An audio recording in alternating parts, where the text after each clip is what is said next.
Q news అందించే అవకాశాన్ని సద్వినియోగం చేసుకోండి.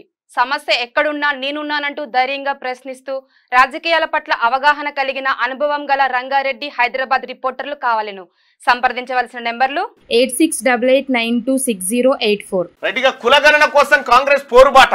దేశవ్యాప్తంగా రాహుల్ నేతృత్వంలో సభలకు ప్లాన్. రిజర్వేషన్ల అంశాన్ని ప్రజల్లోకి తీసుకుపోవాలని నిర్ణయం. పార్టీ చీఫ్ ఖర్గే అధ్యక్షతన కాంగ్రెస్ విస్తృత స్థాయి మీటింగ్. హాజరైన పార్టీ జనరల్ సెక్రటరీలు, రాష్ట్రాల పీసీసీ చీఫ్లు, ఇన్ఛార్జీలు.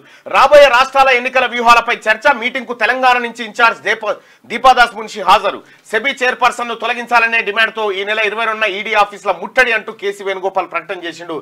ఇక కాంగ్రెస్ పార్టీ ఒక భారీ నిర్ణయం తీసుకుంది. దేశవ్యాప్తంగా అన్ని రాష్ట్రాల్లో కులగణన జరగాలి అనేటువంటి గతం నుంచి కూడా రాహుల్ గాంధీ గారు చెప్తా ఉన్నారు. ఎక్స్రే తీస్తామని చెప్పిండు.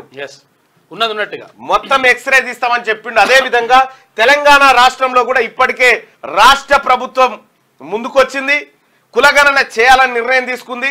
అటు రాహుల్ గాంధీ గారు కూడా ఇదే మాటను కామారెడ్డి డిక్లరేషన్ లో చెప్పిండు. కులగణన చేసి 42% రిజర్వేషన్ బీసీలకు ఇస్తామని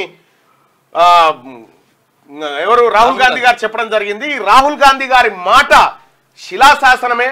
ఖచ్చితంగా తెలంగాణ ప్రజలారా, ముఖ్యంగా బీసీ ప్రజలారా, తెలంగాణ రాష్ట్రంలో కులగణన జరిగి తీరుతుంది, జరగబోతుంది, జరగాలని కూడా కోరుకుంటా ఉన్నాం. ఇంకా ఇదే దేశవ్యాప్తంగా చేయబోతా ఉన్నారు. ఇక దేశవ్యాప్తంగా కులగణన చేపట్టాలని కాంగ్రెస్ పార్టీ పోరుబాట పట్టనున్నది.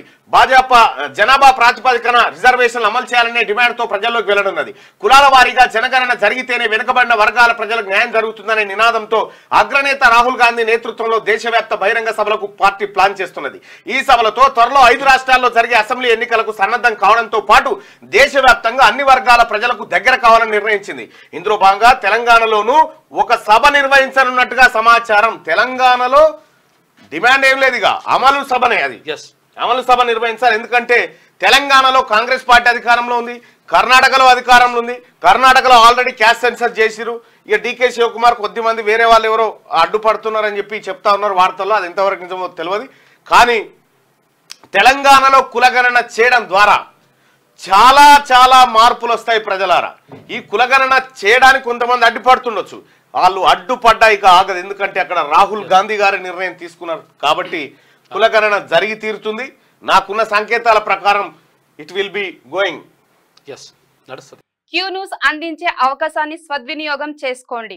సమస్య ఎక్కడున్నా నేనున్నానంటూ ధైర్యంగా ప్రశ్నిస్తూ రాజకీయాల పట్ల అవగాహన కలిగిన అనుభవం గల రంగారెడ్డి హైదరాబాద్ రిపోర్టర్లు కావాలను సంప్రదించవలసిన నెంబర్లు 8688926084.